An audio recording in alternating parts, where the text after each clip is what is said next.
फिर अंत में बाजरा, प्रोसो मिलेट, चेना। ठीक है, इस तरह से हिंदी और इंग्लिश नाम है इसके। देखो इस तरह इस साइड इस टाइप्स के दिखते हैं। और लिटिल मिलेट्स है ना, कोदो, फिंगर मिलेट्स, ज्वार थोड़े बड़े होते हैं और पियर मिलेट्स थोड़े छोटे होते हैं। और इसको अपने डाइट में अप्लाई कीजिए ताकि आपके लिए बेहतर होगा। उसके बाद जो यूनाइटेड नेशन थे है ना, उन्होंने क्या चलाया, इंटरनेशनल ईयर ऑफ मिलेट्स। उन्होंने 7 चीज दिया, 7 सूत्र दिया, 7 मंत्र दिया। वो क्या था, इन्वेस्टमेंट ऑफ प्रोडक्शन दिया और इंटरप्रेन्योरशिप है ना, जो नए कोर्स करेंगे इसके ऊपर, प्लस कलेक्टिव डेवलपमेंट, उसके बाद न्यूट्रिशन एंड हेल्थ बेनिफिट है ना, पोषण और प्लस हेल्थ में क्या वो बेनिफिट देता है, अवेयरनेस, जागरूकता। ये सब मिलेट्स ईयर बना के क्या कर रहे हैं हमारे भारत सरकार ने जो 2018 से मिलेट मतलब घोषित कर दिया था है ना, वहाँ से चली आने अनेक योजनाएं आप देख सकते हैं। आप करें डेली टू डे हम न्यूज़पेपर में सुन सकते हैं या न्यूज़ में देख सकते हैं। ठीक है, तो अवेयरनेस, जागरूकता, ये जो है यूनाइटेड नेशन इसका इनका प्रोग्राम था। इसलिए तो ऑल ओवर वर्ल्ड में जो है मिलेट्स कार्यक्रम, ठीक है, इसमें है। उसके बाद MSP, minimum selling price, support price, ठीक है, ये 2023 का है।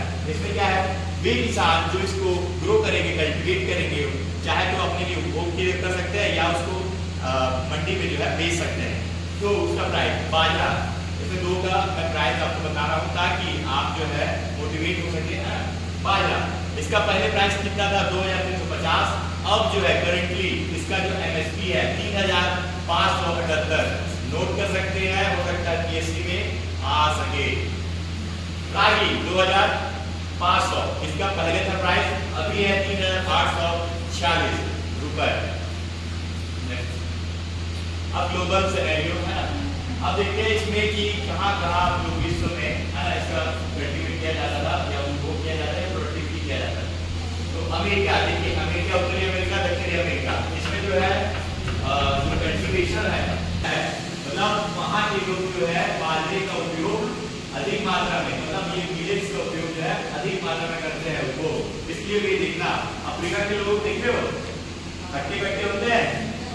आप देखना जो ओलंपिक में चले जाओ तो आप देखना यूसेन बोल्ट पे जाते हो, यूसेन बोल्ट पे जाते हो ना, क्यों इतना बहुत ज्यादा, वो सबसे ज्यादा फास्ट रनर है, ओलंपिक मेडलिस्ट है, वो कई बार जो है ओलंपिक मेडल वो प्राप्त कर चुका है। क्यों, हो सकता है उसके खान पान में ये शामिल हो, फाइबर मौजूद हो, फाइबर जो है फिजिकल स्ट्रेंथ देता है।